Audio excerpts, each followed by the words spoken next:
பார்க்க போறது ஒரு ரெண்டு சகோதரர்களை பற்றி. அது யாருன்னு சொல்லி பார்த்தோம்னா காயின் அண்ட் ஆபேல் என்று சொல்லி பார்க்கிறோம். அவங்க யாருடைய பிள்ளைகளாக இருந்தார்கள்? ஆதாம் ஏவாளின் பிள்ளைகள் அப்படின்னு சொல்லி பார்க்கிறோம். ஆதியாகமம் 4ஆம் அதிகாரத்துல நம்ம பார்க்கும்போது 1:2 பார்க்கும்போது ஆதாம் தன் மனைவியாகிய ஏவாளை அறிந்தார். அவள் கர்ப்பவதியாகி காயினை பெற்று ஒரு மனுஷனை பெற்றேன் என்றார். பின்பு அவனுடைய சகோதரனாகிய ஆபேலை பெற்றாள் என்று சொல்லி பார்க்கிறோம். அப்போ ஆதாமும் ஏவாளும் யாரால படைக்கப்பட்டாங்க? தேவனால படைக்கப்பட்டு ஏதோன் தோட்டத்தில் இருக்கும் போதுதான் அவங்க என்ன செய்யறாங்க? பாவம் செய்யறாங்க அப்படின்னு சொல்லி பார்க்கிறோம். அவங்க பாவம் செஞ்ச பிற்பாடு தேவன் என்ன செய்யறாரு? அவங்கள வெறுக்கல. அதுக்கு பதில் அவர் என்ன செய்யறாரு? முதலாக அவங்க 2 பேருக்குமே நிர்வாணிகளாக இருக்கிறாங்க. அவங்களை எப்படியும் நம்ம தோட்டத்தை விட்டு தரத்த போறோம்னு சொல்லிட்டு அவங்க எப்படியும் நிர்வாணியா நம்ம வெளியே தரத்தாம அவங்களுக்கு என்ன செய்யறாரு? நல்ல ஒரு உடை உடுத்துவிக்கு என்ன செய்யறாரு? ஒரு ஆட்டுக்குட்டி அடிக்கப்பட்டது அப்படின்னு சொல்லி பாக்குறோம். அவங்க தேவனுடைய கட்டளையை மீறினதுனால ஏதேன் தோட்டத்தை விட்டு அவங்க வந்துட்டு கர்த்தரால என்ன செய்றாங்க? தேவனால வெளியே அனுப்பப்பட்டாங்க அப்படின்னு சொல்லி பாக்குறோம். அப்ப வெளியே அனுப்பப்பட்டதற்கு பிற்பாடுதான், ஏன்னா அதுக்கு முன்னாடி அவங்க பாவம்னா என்னன்றதே தெரியல. வெளியே வந்ததுக்கு அப்புறம் தான் அவங்களுக்கு பாவம் என்னங்கிறது அந்த உடல் இச்சையினால அவங்க என்ன செய்யறாங்க? அவங்க வந்து ஏவாள் வந்துட்டு என்ன ஆறாங்க? கர்ப்பவதி ஆகுறாங்க. அப்போ அவங்களுக்கு கர்ப்பம்னா என்னன்னே தெரிஞ்சிருக்காது, என்ன அப்படின்றது அந்த ஒரு அவங்களுக்கு என்னன்னே தெரிஞ்சிருக்காது. அப்போ முதல்ல உலகத்துல கர்ப்பமான முதல் ஒரு பெண் யாருன்னு சொன்னா ஏவாள்னு சொல்லி பார்க்கிறோம். முதல் தாய் யாருன்னு சொன்னாலும் ஏவாள் என்று சொல்லிதான் நாம் பார்க்கிறோம். அப்போ அவங்க முதலாக ஒரு குழந்தையை பெறுறாங்க. காயின்னு பேர் வச்சு நான் வந்து ஒரு மனுஷனை பெற்றேன், கர்த்தரால என் தேவனால நான் ஒரு மனுஷனை பெற்றேன் என்று சொல்லி அவங்க சந்தோஷம் அடைகிறாங்க. அதற்கு பின்பாக அவங்க ஆபேலை பெற்றெடுக்கிறாங்க அப்படின்னு சொல்லி பார்க்கிறோம். அப்ப இந்த 2 பெரும் சகோதரர்களாக கர்த்தருடைய விசுவாசிகளாக இருந்தாலும் குணத்துல எப்படிப்பட்டவங்களாக இருக்கிறாங்க? வேறுபட்டவங்களாக காணப்பட்டார்கள் என்று சொல்லி நம்ம பார்க்கிறோம்.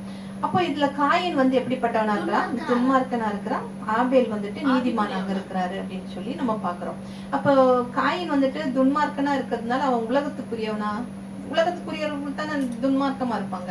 அப்போ ஆனா ஆபேல் நீதிமானா இருக்கிறதுனால அவன் ஒரு வந்துட்டு ஆவிக்குரியவனாக இருக்கிறாரு என்று சொல்லி நம்ம பார்க்கிறோம். அப்போ ஆபேல் அப்படின்னு சொல்றதுக்கு சுவாசம் அப்படிங்கிறது ஒரு மீனிங் அப்படின்னு சொல்றாங்க.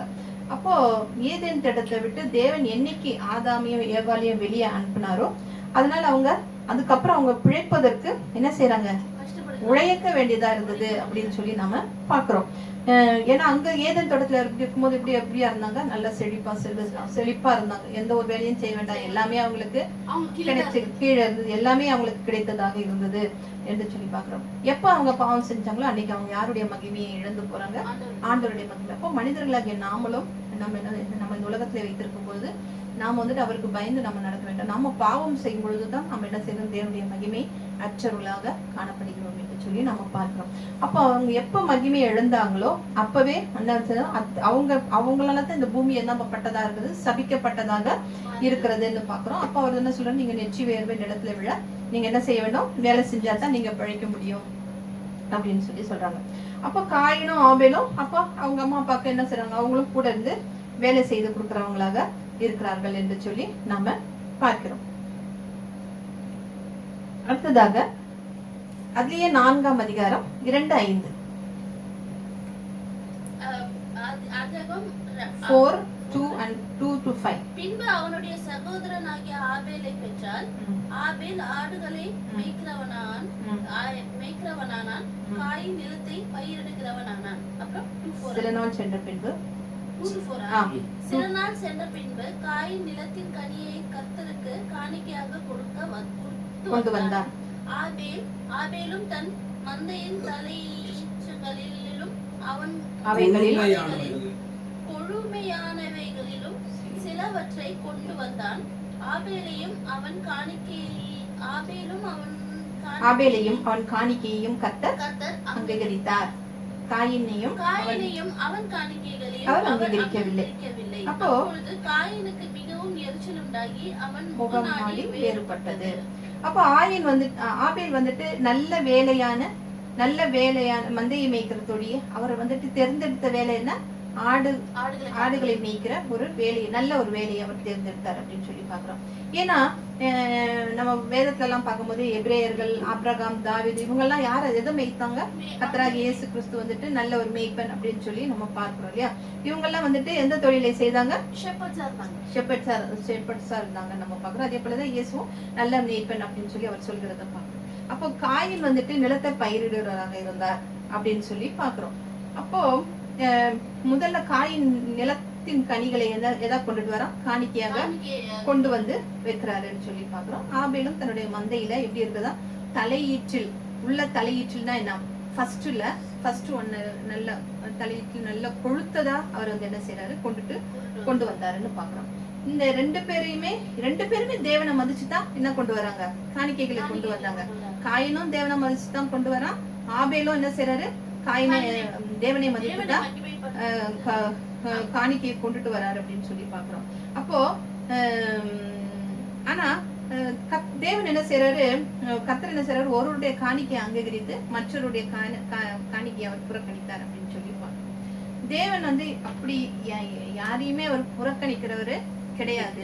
ஆனா ரெண்டு பேருமே அவர் நேசிக்கிறாரு. ஆனா அவர் நம்ம வேதத்துல பாக்குறோம், தன்னிடத்தில் வருகிறவர்களை அவர் என்ன செய்வதில்லை, புறம்பே தள்ளுவதில்லை அப்படின்னு சொல்லி பாக்குறோம். தம்மை நோக்கி கூப்பிடுகிற யாவருக்கும் அவர் சமீபமா இருக்கிறாருன்னு சொல்லி பாக்குறோம். அவர் யாரையும் புறக்கணிக்க மாட்டார் அப்படின்னு சொல்லி பாக்குறோம். இப்போ காணிக்கை பற்றி விவரம் பார்க்கும்போது வேதத்துல காணிக்கை செலுத்த வரும்போது எப்படி செலுத்தணுமா? அர்ப்பணிப்போட, சந்தோஷத்தோட, எனக்கு ஒரு டெடிகேஷன் இருக்கணும். அப்புறம் வந்துட்டு ஒரு சந்தோஷத்தோட என்ன செய்யணும், கொடுக்கணும் அப்படின்னு சொல்லி நம்ம பாக்குறோம். ஃபர்ஸ்ட் குரோனிக்கல்ஸ் 29:3 பாரு. ஃபர்ஸ்ட் குரோனிக்கல்ஸ்னா தமிழ்ல 1 நாளாகமம் 29:3.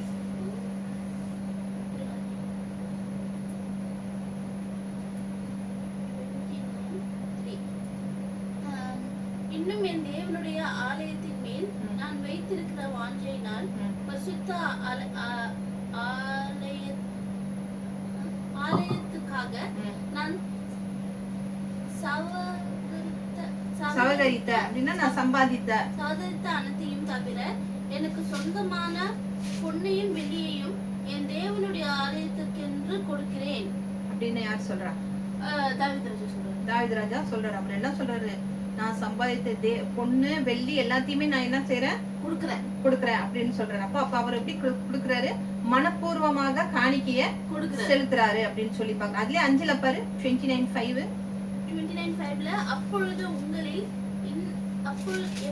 இப்பொழுதும் உங்களில் இன்றைய தினம் கர்த்தருக்கு தன் கை காணிக்கைகளை செலுத்த மனப்பூர்வமானவர்கள் யார் என்றால். இப்ப நம்ம கிட்ட ஒரு பொண்ணு வெள்ளி இதெல்லாம் இருந்தா நம்ம உடனே கொண்டு நம்ம கொடுப்போமா? கொடுக்க மாட்டோம். யோசிப்போம், இதை கொண்டு அவங்களுக்கு கொடுக்கணுமா, இந்த கோயில்ல போய் கொண்டு இதெல்லாம் போடணுமா அப்படின்னு சொல்லி நம்ம போய் யோசிப்போம். ஆனா இவர் என்ன சொல்றாரு? இன்னும் என் தேவனுடைய ஆலயத்தின் மேல் நான் வைத்திருக்கிற வாஞ்சையினால் பரிசுத்த ஆலயத்துக்காக நான் சம்பாதித்த அனைத்தையும் தவிர, எல்லாத்தையும் தவிர எனக்கு இருக்கிற பொண்ணு வெள்ளி எல்லாத்தையும் என் தேவனுக்கு என்று நான் கொடுக்கிறேன் என்று சொல்லி அவர் சொல்லுகிறதை நாம பார்க்கிறோம். அப்ப அவர் எப்படி கொடுக்கிறாரு? மனப்பூர்வமா சந்தோஷமா அவர் கொடுக்கறத நாம பார்க்கிறோம். அதே 9ல பாரு 29:9ல இப்படி மனப்பூர்வமாய் கொடுத்ததற்காக ஜனங்கள் சந்தோஷப்பட்டார்கள். உத்தம இருதயத்தோடு உற்சாகமாய் கர்த்தருக்கு கொடுத்தார்கள். தாவீது ராஜாவும் மிகவும் சந்தோஷப்பட்டார் என்று சொல்லிப்பாங்க. அப்போ கொடுக்கறதுல அப்படி எப்படி இருக்குன்னா, நம்ம அர்ப்பணிப்போட மனப்பூர்வமா கொடுக்கணும், அர்ப்பணிப்போட கொடுக்கணும், சந்தோஷத்தோட கொடுக்கணும் அப்படின்னு சொல்லி நாம பார்க்கிறோம். அதே 14ல பாரு.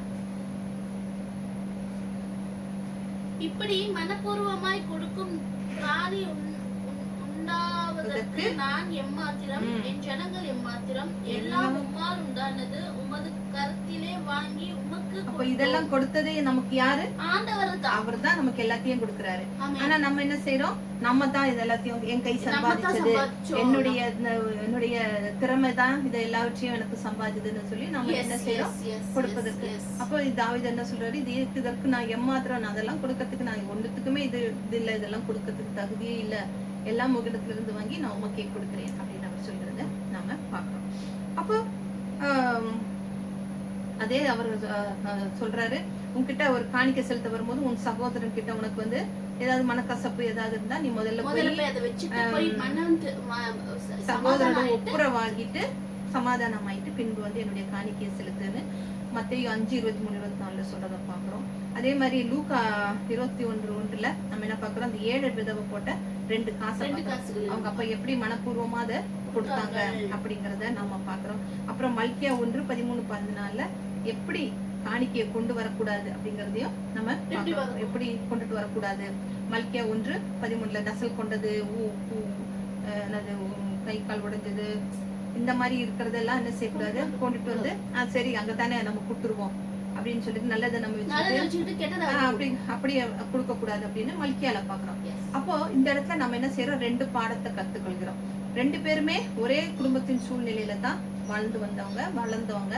ஆனா காயினும் ஆபேலும் சேர்ந்து தான் காணிக்கையை கொண்டு வந்து தேவனை தொழுது கொள்வதற்காக போறாங்க. காயின் தனக்கு பிரியமானதை தேவனுக்கு காணிக்கையை கொண்டுட்டு வந்தார், ஆபேலும் தனக்கு பிரியமானதை கொண்டுட்டு வந்தாரு. ஆனா கொண்டுட்டு வந்ததை பார்த்ததை விட அவர் யாருடைய 2 பேருடைய உள்ளத்தை தான் தேவன் பார்க்கிறவராக இருக்கிறார் என்று சொல்லி தேவன் வந்துட்டு காணிக்கை கொண்டு வர்றதுக்கு முன்னே காயினை அங்கீகரிக்கலன்னு யோவான் 1 ஜான் 3:12 1 யோவான் 3:12 1 ஜான் 3:12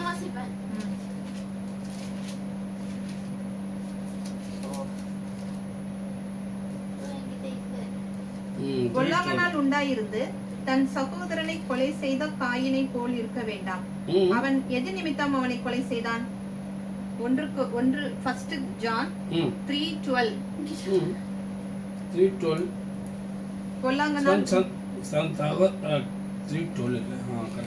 பொல்லாங்கனால் உண்டாயிருந்து தன் சகோதரனை கொலை செய்த காயினை போல் இருக்க வேண்டாம். அவன் எது நிமித்தம் அவனை கொலை செய்தான்? தன் கிரியைகள் பொல்லாதவைகளும் தன் சகோதரனுடைய கிரியைகள் நீதி உள்ளவைகளுமாக இருந்ததின் நிமித்தம் தானே. அப்ப அவனுக்கே தெரியுது அவனுடைய கிரியை எப்படியா இருக்குது, என்னுடைய நினைவுகள் எல்லாம் பொல்லாததா இருக்குது, அவனுடைய கிரியை எப்படியா இருக்கிறது, நீதி உள்ளதா இருக்கிறது அப்படிங்கிறது அவனுக்கு நல்லாவே தெரியுது. இதையே வந்து இதனாலதான் தேவன் என்ன செய்யறாரு, அவனுடைய கிரியை எப்படி இருக்கு, பொல்லாங்கானவனா இருக்கிறான் அப்படின்றது அவர் என்ன செய்யல, அங்கீகரிக்கல. அப்போ யோவான் என்ன சொல்றாரு, காயின் பொல்லாங்கனால் உண்டானவன் அப்படின்னு போட்டு. அதே போலதான் தேவன் நம்மை அங்கீகரித்த பின் தான் நம்முடைய ஊழியத்தை முதல்ல நம்மள அங்கீகரிக்கணும். நம்ம எப்படி இருக்கிறோம், நம்முடைய கிரியை எப்படி இருக்குது, நல்ல கிரியைகள் உள்ளவர்களா இருக்கிறோமா, இல்ல பொல்லாங்கனா இருக்கிறோமா, இல்ல நீதிமானா இருக்கிறோமா அப்படிங்கறது முதல்ல நம்மள அங்கீகரிச்சதுக்கு அப்புறம் தான் நம்மளுடைய ஊழியத்தை என்ன செய்ய வேண்டும், அவர் அங்கீகரிக்க வேண்டும் என்று சொல்லி பார்க்கிறோம். அப்போ காயின் வந்துட்டு தேவன் அங்கீகரிக்காததால அவனுடைய காணிக்கையும் முதல்ல அவனுடைய பொல்லாங்கான குணத்தையே அங்கீகரிக்காததுனாலதான் அவன் கொண்டு வந்த காணிக்கையும் அவரு அங்கீகரிக்கல. எடுத்த உடனே இந்த உன் காணிக்கை எனக்கு வேண்டாம் அப்படின்னுட்டு அவரு வந்துட்டு என்ன செய்யல, அப்படி பண்ணல. முதல்ல காயினுடைய அவன் எப்படி பட்டவன் அப்படிங்கறத பார்த்துட்டு தான் அவர் வந்துட்டு அவனுடைய இதையும் காணிக்கையும் அவர் அங்கீகரிக்கல அப்படின்னு சொல்லி பாக்குறோம். அப்போ அது ஏன்னா அது முதல் தரமானவைகள் இல்ல, நல்ல ஒரு முதல் தரமான காணிக்கையாவும் கொண்டுட்டு வரல அப்படின்னு. அது இல்லாம இன்னொன்னு அவர் கவனிக்கிறாரு, காயினுக்கும் ஆபேலுக்கும் உள்ள நடத்தையில் உள்ள வித்தியாசம். இங்க அத 2 பேருக்குள்ள வித்தியாசம், நடத்தையில என்ன வித்தியாசங்கிறது முக்கியம் இல்ல, அவர்கள் கொண்டு வந்த காணிக்கையில தான் வித்தியாசம் இருக்கிறது அப்படின்னு சொல்லி பாக்குறோம். அப்போ மனித சுவாபம் தீமையானது என்பதை மறுக்கிறதற்காக அவனுடைய காணிக்கை, அடுத்தது மனுஷனுடைய சுவாபம் எப்படி தீமையானது, என்னுடைய சுவாபம் தீமையானது அப்படிங்கறத உறுதிப்படுத்துற மாதிரி காயினுடைய காணிக்கை இருந்தது. ஏன்னா அவங்க கிட்ட அந்த துன்மார்க்கமான காயினுடைய பலி எப்படிப்பட்டதா இருந்தது, அருவருப்பாக இருந்தது அப்படின்னு நம்ம நீதிமொழிகள்ல நம்ம பார்க்கிறோம். அப்போ ஆபேல் வந்துட்டு அவருடைய மந்தையில் உள்ள ஒரு மிருகத்தை கொன்று அத வந்துட்டு அந்த ரத்தத்தோடய என்ன செய்யறாரு, அவர் காணிக்கையாக கொண்டு வந்து கொடுக்கறத நாம பார்க்கிறோம். அப்போ ஆபேலுடைய காணிக்கை எப்படி கொண்டு வரப்பட்டது, விசுவாசத்துடன் கொண்டு வரப்பட்ட காணிக்கை அப்படின்னு பாக்குறோம். அப்போ இயேசுவின் பலியை எதிர்பார்த்து கொண்டு வரப்பட்ட, அப்போ அந்த பலி எப்படியா இருந்ததா, இயேசுவினுடைய இயேசுவின் பலியை எதிர்பார்த்து கொண்டு வரப்பட்ட ஒரு காணிக்கையாக அப்பவே இருந்தது. ஆபேலுடைய காணிக்கை ஆட்டுக்குட்டியே அப்பவே அவர் என்ன செஞ்சாரு, ஒரு ஆட்டுக்குட்டியை அடித்து அந்த ரத்தத்தோடய அந்த காணிக்கையை கொண்டு வந்து கொடுத்தது வந்துட்டு இயேசுடைய பலியை எதிர்பார்க்கப்பட்டு, இனி இப்படி ஒருத்தர் அடிக்கப்பட போறாரு, ஆட்டுக்குட்டியானவர் ஒருவர் இப்படியாக ரத்தத்தை சிந்த போகிறார் அப்படிங்கிறதுக்கு ஒரு அடையாளமாக அவரு கொண்டு வரப்பட்டதாக இருந்தது அப்படின்னு சொல்லி பார்க்கணும். இப்போ பழைய ஏற்பாட்டு காலத்துல ஆபேல் தேவனுக்கு பிரியமான பலியை செலுத்தியது போல புதிய ஏற்பாட்டு காலத்துல நமக்கு பிரியமான சுகந்த வாசன பலியாக இயேசு என்ன செய்றார், தன்னையே சிலுவையில ஒப்பு கொடுத்தார் அப்படின்னு சொல்லி பார்க்கிறோம். அப்போ அவனுடைய இருதயத்தை, ஆபேலுடைய இருதயத்தை தேவன் எப்படி பார்த்தார் அப்படின்னு சொல்லி பார்க்கிறோம். அவனுடைய அவ்வளவுதான் அவன் வந்து நல்ல கொழுத்ததா ஒரு காணிக்கையை கொண்டு வந்து கொடுத்தாரு. ஆனா ஆதாம் ஏவாளுக்கு கர்த்தர் பலிகளை பற்றி எந்த அளவுக்கு சொல்லி கொடுத்தார் அப்படிங்கிறது வேதத்துல நமக்கு சொல்லப்படுது. வெறும் நமக்கு ஏதேன் தோட்டத்துல இருந்ததும் அதுக்கப்புறம் அவங்க வெளியே தரப்பட்ட காரியம் தான் சொல்லப்பட்டிருக்கே தவிர பலியை பற்றின எந்த அளவுக்கு அவங்களுக்கு அது தெரிஞ்சிருக்கும் அப்படிங்கிறது அது வேதத்துல நமக்கு சொல்லப்படல. அதனாலதான் காயினுக்கு வந்துட்டு ஒருவேளை இப்படிப்பட்ட ஒரு ரத்த பலியை கொடுக்கணும் அப்படிங்கறது அவனுக்கு தெரியலையா என்ன அப்படிங்கிறது நமக்கு சொல்ல முடியல. ஆனா நம்ம வந்து இயேசு கிறிஸ்துவின் ஆனா ஆபேல் எதை சொல்றாருன்னா, நம்ம எல்லாம் எதால அவர் கத்துறாங்க இயேசு கிறிஸ்துவை நம்ம நெருங்க முடியும் அப்படின்னு சொல்லி சொன்னோம்னா, அது அந்த ரத்தத்தினால் மாத்திரம்தான் நம்ம என்ன செய்ய முடியும், அவரிடத்துல நெருங்க முடியும் அப்படின்னு சொல்லி பாக்குறோம். எபிரேயர் 11:4 என்ன சொல்லப்பட்டிருக்கு? எபிரேயர் 11:4 வேண்டாம். விசுவாசத்தினாலே ஆபேல் காயினுடைய பலியை பார்க்கிலும் மேன்மையான பலியை செலுத்தினார். அதனாலே அவர் நீதிமான் என்று சாட்சி பெற்றார். அவருடைய காணிக்கைகளை குறித்து தேவனே சாட்சி கொடுத்தார். அவன் மரித்தும் இன்னும் பேசுகிறார். இன்னுமே அவர் பத்தி என்ன செய்யறாங்க, ஆபேலுடைய காணிக்கை குறித்து இன்னும் பேசுகிற காரியங்களை நாம பார்க்கிறவர்களாக இருக்கிறோம் என்று சொல்லி யாருக்கு சாட்சி கொடுக்கிறாரு? ஆபேலுடைய காணிக்கை தேவனே சாட்சி கொடுக்கிறார் என்று சொல்லி பார்க்கிறோம். அப்போ அதனாலேயே அவர் வந்து என்ன பேர் பெறுகிறாரு, நீதிமான் என்று சொல்லி அவர் பேர் பெறுகிறதை நாம பார்க்கிறோம். அப்போ ஒருவேளை ஆபேல் நினைச்சிருக்கலாம், ஒருவேளை நான் பாவம் செஞ்சிருப்பேன், ஏன்னா அதனால இந்த என்னுடைய காணிக்கை அவர் அங்கீகரிக்கணும்னா என்ன செய்யணும், நான் ஒரு ஆட்டை பலி கொடுத்து அந்த ரத்தத்தினால நான் என்ன செய்யணும், அந்த ஆட்டை என்னுடைய பாவத்துக்கு பரிகாரமாக இந்த ஆட்டை நான் பலியிடுகிறேன் அப்படின்னு ஒருவேளை அவர் தன்னுடைய ஆவியினால கேட்டிருக்கலாம். அதை ஒருவேளை தேவன் அவர் இல்லையா, தேவன் எல்லாவற்றும் உள்ளந்தெரிகளை ஆராய்ந்து அறிகிறவர் இல்லையா, அப்போ தேவனும் வந்து அவனுடைய உள்ளத்தை ஆராய்ந்து அறிந்து கேட்டிருக்கலாம். அப்போ தேவன் எந்த மனிதனையும் நீதிமான் என்று சாட்சி கொடுப்பதற்கு அது ஒன்றுதான் என்ன செய்கிறது, அடிப்படையாக இருக்கிறது என்று சொல்லி நம்ம பார்த்தோம். அதனால்தான் கர்த்தர் ஆபேலையும் அங்கீகரித்து அவருடைய காணிக்கையையும் என்ன செய்யறாரு, உடனே அதை ஏற்றுக்கொள்கிறாரு. உடனே வானத்திலிருந்து அக்கினியை இறக்கி என்ன செய்கிறாரு, அங்கீகரிக்கிறார் என்று சொல்லி பார்க்கிறோம். அப்போ ஆபிரகாமின் விசுவாசம் எப்படி, ஆபிரகாமுடைய விசுவாசம் எப்படியா இருந்தது, ஈசாக்கையே பலி கொடுப்பதற்காக அவர் என்ன செஞ்சாரு, செலுத்துறதுக்காக அவர் சென்றதை நாம பார்க்கிறோம். யாக்கோப்பு 2:21-22 ஜேம்ஸ் யாக்கோப்பு 2:21-22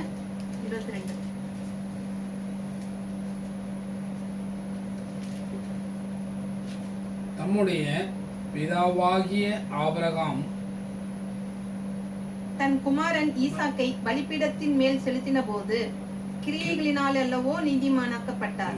அவருடைய விசுவாசம் அவருடைய கிரியைகளோடு கூட முயற்சி செய்து கிரியைகளினாலே விசுவாசம் பூரணப்பட்டது. அப்ப அந்த விசுவாசத்தினாலே அவர் என்ன செஞ்சாரு, என் மகனை வந்து திரும்பி அவர் நிச்சயமாக தருவார் அப்படிங்கிற ஒரு நம்பிக்கையோட தான் அவர் விசுவாசத்தோட தான் அவர் தன் மகனை பலியிட சென்றார் என்று சொல்லி நாம பார்க்கிறோம். அப்போ அதனால்தான் அவர் என்ன செய்யறாரு, காயினுடைய காணிக்கையை வந்து அவர் என்ன செய்யவில்லை, அங்கீகரிக்கவில்லை என்று சொல்லி பாக்குறோம். அது போலதான் லூக்கால 2 பேர் ஜெபம் பண்றதுக்கு போறாங்க இல்லையா, ஒருத்தர் பரிசேயர் ஆயக்காரர், 2 பேர் போறாங்க, ஒருத்தர் ஆயக்காரர் ஒருத்தர் பரிசேயர், 2 பேருமே ஜெபம் பண்றதுக்கு தான் போறாங்க. ஏன்னா 2 பேருமே யாரை நோக்கி ஜெபம் பண்றாங்க, தேவனை நோக்கி தான் அவங்க ஜெபம் பண்றாங்க. ஆனா அங்க ஜெபித்த விதம் தான் வேறையா இருக்கு. எப்படி இந்த 2 பேருமே காணிக்கை செலுத்த போறாங்க, 2 பேருமே தேவன் கிட்ட தான் போறாங்க, 2 பேருமே பலி காணிக்கை தான் கொடுக்குறாங்க. ஆனா 2 பேருடைய காணிக்கை வித்தியாசமா இருந்தது, மனசு வித்தியாசமா இருந்தது.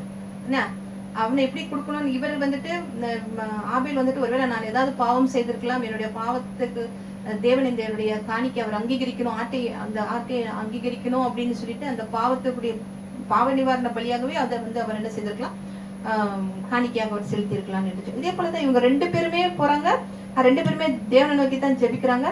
ஆனா ஜெபித்த விதம் தான் எப்படியா இருக்கிறது, தவறாக இருக்கிறது என்று சொல்லி நாம பார்க்கிறோம். அப்போ அதனால ஒருத்தர் வந்து ரொம்ப பெருமையா பேசினவன் என்ன செய்யப்படுகிறான், நிராகரிக்கப்படுகிறான். தன்னைத்தானே தாழ்த்தி ஒரே ஒரு தேவனே என் மேல் இரக்கமாயிரும், நான் பாவியா இருக்கிறேன் என்று சொன்னவன் மாத்திரம் என்ன செய்கிறார், நீதிமானாக்கப்பட்டார் என்று சொல்லி பார்க்கிறோம். அப்போ அவர் 2 பேருடைய உள்ளத்தை தான் அவர் பார்த்தார் இல்லையா, ஜெபித்த விதத்தை அவர் பார்க்கல. நாம் கர்த்தருக்கு கொடுக்க வேண்டிய பெரிதான பலி என்னன்னு சொன்னா நம்முடைய சரீரத்தை வந்து இயேசுக்கு என்று நம்ம என்ன செய்ய வேண்டியது, ஒப்பு கொடுக்க வேண்டியதுதான் என்றது பார்க்கிறோம். அதை விட பெரிய பலி என்னது, எது, நம்முடைய சுய சித்தத்தை, நம்முடைய சுயத்தை ரொம்ப ரொம்ப பூஸ்ட் பண்ணி பேசுறது, நாமளே உயர்த்தி பேசுறது. என்ன, அவரை வந்து நான் இப்படி இருப்பேன், நான் அதை செய்வேன், இதை செய்வேன், நான் உபவாசிப்பேன், நான் தான தர்மம் பண்ணுவேன், நான் இதெல்லாம் அப்படின்னு நம்மளே செய்யக்கூடாது. ரொம்ப நம்முடைய சுயத்தை குறித்து ரொம்பவும் பெருமையாக பேசக்கூடாது. அதுதான் அவருக்கு வந்துட்டு பிரியமில்லாத காரியமாக இருக்கிறது என்று சொல்லிப்போம். அப்ப இப்ப இந்த இடத்துல ஏன் காயினுக்கு கோபம் வருது, தேவனுடைய வார்த்தை எப்படியாக வருதுன்னு பார்க்கலாம். அதே ஆதியாகமம் 4:5-7. அப்பொழுது காயினுக்கு மிகவும் எரிச்சல் உண்டாகி அவன் முகநாடி வேறுபட்டது. அப்பொழுது கர்த்தர் காயினை நோக்கி, உனக்கு ஏன் எரிச்சல் உண்டாயிற்று, உன் முகநாடி ஏன் வேறுபட்டது, நீ நன்மை செய்தால் மேன்மை இல்லையோ, நீ நன்மை செய்யாதிருந்தால் பாவம் வாசற்படியில் படுத்திருக்கும், அவன் ஆசை உன்னை பற்றி இருக்கும், நீ அவனை ஆண்டு கொள்வாய் என்று சொல்கிறத பார்க்கிறோம். அப்போ காணிக்கையை அங்கீகரிக்காத தேவன்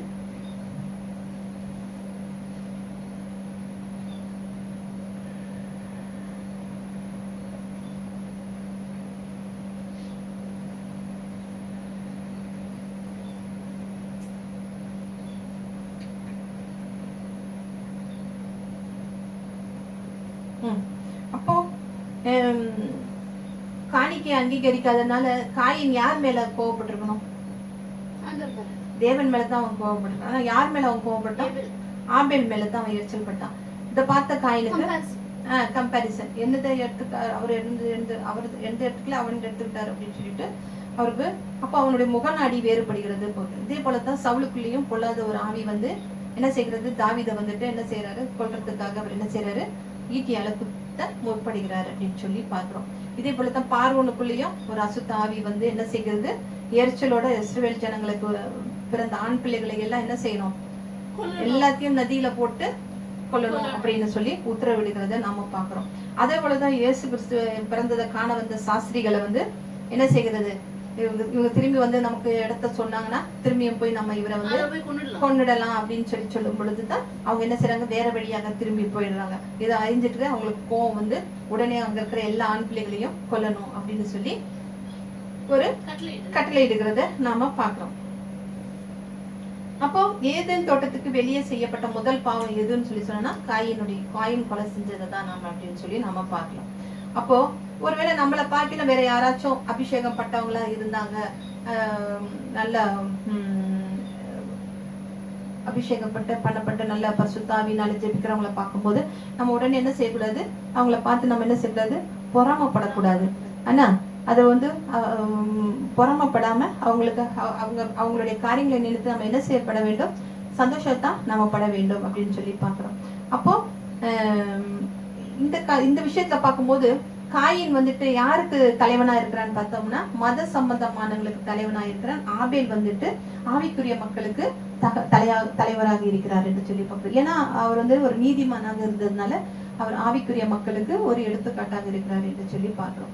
அப்ப காயின் ஆபேல் மேல் பொறாமப்பட்டது போல சவுல் ராஜாவுக்கு யார் மேல பொறாம இருந்தது, தாவீதின் மேல பொறாம இருந்துச்சு.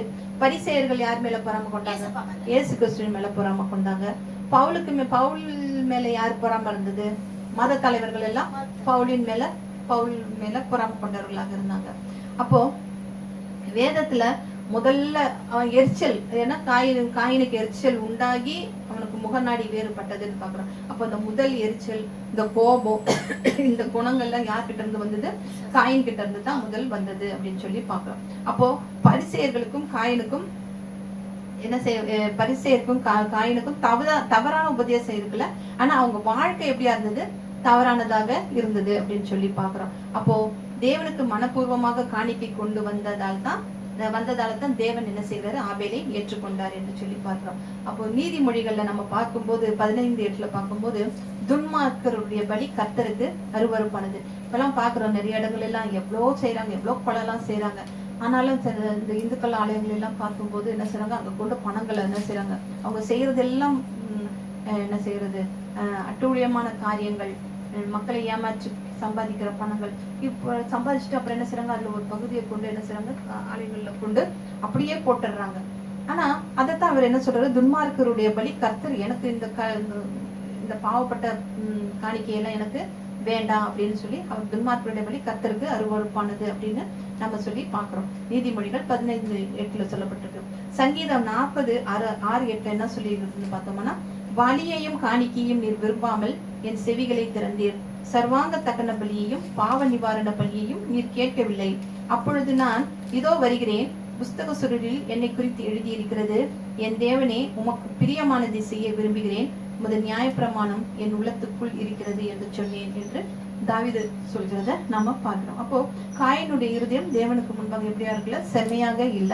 ஆபேலை போல ரத்த பலியை கொண்டு, ஒருவேளை ஆபேலை போல அவரு ரத்த பலியை கொண்டு வந்திருந்தா என்ன செய்திருப்பாரு, கொண்டு வந்திருந்தாலும் கர்த்தர் அவனை என்ன செய்ய மாட்டாரு, அங்கீகரிக்க மாட்டாரு. ஏன்னா காயினுடைய உள்ளான திறமையை வெளிப்படுத்ததான் அவனுடைய உள்ளம் எப்படிப்பட்டது. இப்ப நம்ம இவனை வேண்டான்னு சொன்னோம்னா இவன் என்ன செய்யறான்னு பாக்கலாம் அப்படின்றதுக்காக தான் அவர் என்ன செய்யறாரு, அவனுடைய பலியை கர்த்தர் ஏற்றுக்கொள்ளவில்லை அப்படின்னு சொல்லி பாக்குறோம். அப்போ காயினுடைய காணிக்கையில அக்கினி வரல, இவருடைய காணிக்கையில தான் அக்கினி இறங்கி அவருடைய காணிக்கையை, ஆபேலுடைய காணிக்கையை அங்கீகரித்தது அப்படின்னு சொல்லி பாக்குறோம். அப்போ காயின் தன் காணிக்கை அங்கீகரிக்கப்படாதது ஏன் அங்கீகரிக்கல, அவன் என்ன செய்யற, முதல்ல சிந்தித்து பார்க்கல, ஏன் என்னுடைய காணிக்கை அவர் அங்கீகரிக்கல அப்படிங்கறத. ஆனா ஆபேல் காணிக்கை கொண்டுட்டு வரும்போது என்ன செய்யறது, தன்னுடைய உள்ளத்துல அவர் யோசிக்கிறார், நான் ஏதாயிலும் நான் பாவம் செய்திருந்தால். இப்ப நம்ம ஒரு இப்போ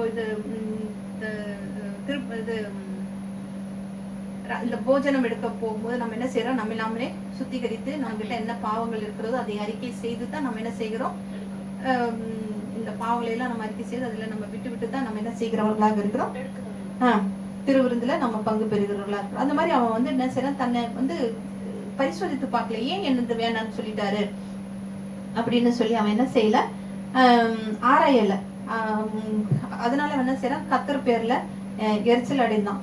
அது மாத்திரம் இல்லாம அவனுடைய காணிக்கை எடுத்துக்கிட்டாருன்னு அவன் மேலேயும் அவனுக்கு என்ன செய்தது, கோபம் இருந்தது, பொறாம இருந்தது அப்படின்னு சொல்லி பார்க்கும். அப்போ கர்த்தர் அவர்கிட்ட அப்பதான் கேக்குறாரு, ஏன் உனக்கு எரிச்சல் வந்தது அப்படின்னு சொல்லி கேக்குறாரு, ஏன் உன் முகம் வேறுபடுது அப்படின்னு அவரை சொல்லியும் கூட அவன் என்ன செய்யறான், அதை அசட்ட செய்கிறவனாக இருக்கிறான் என்று சொல்லி பாக்குறான். அப்போ நாம கூட தான் நமக்கு யாராவது அறிவுரை கூறும்போது ஏதாவது சொல்லும் போது நம்ம அதை மதிக்கிறோமா அப்படின்னு சொல்லி சொன்னோம்னா இல்ல. அப்ப அவங்க சொல்றவங்க மேலதான் நமக்கு என்ன வருது, கோபம் வருகிறதாக இருக்கிறது. உடனே நமக்கு மூஞ்ச என்ன செய்யறோம், அப்படியே உம்முன்னு ஒரு நம்ம முகநாடி என்ன செய்யப்படுகிறதா இருக்குது, வேறுபடுகிறதாக இருக்கிறது அப்படின்னு சொல்லி நாம பாக்குறோம். அப்போ சொல்றாங்கன்னா உடனே நம்ம என்ன செய்யணும், திருத்திக் கொள்வதற்காக நம்ம முயற்சி செய்ய வேண்டும் என்று சொல்லி பார்க்கிறோம். காயினுடைய காணிக்கை சரியா இருந்திருந்தா நிச்சயமாக அது என்ன செஞ்சிருக்கோம், மேன்மையை கொடுத்திருக்கோம். அதனாலதான் அவர் என்ன சொல்றாரு, பாவமானது உன் வாசற்படியில படுத்திருக்கும் அப்படின்னு சொல்கிறத பாக்குறோம். அப்போ ஒருவேளை அவர் காயின் தேவன் கிட்ட போய் நான் என்னது காணிக்கை நீங்க அங்கீகரிக்கல, நான் நான் போய் நல்ல ஒரு விலங்கை ஒரு ஆட்டுக்குட்டியை நானும் ஒன்றை கொண்டு அதை பலி பண்ணி வெட்டி அதை கொண்டு நாங்க உங்களுக்கு பலி செலுத்துறேன் அப்படின்னுட்டு அவன் என்ன செய்யல, முயற்சி எடுக்கல. தேவனை பிரியப்படுத்துவதற்கு அவன் என்ன செய்யல, முயற்சி செய்யல.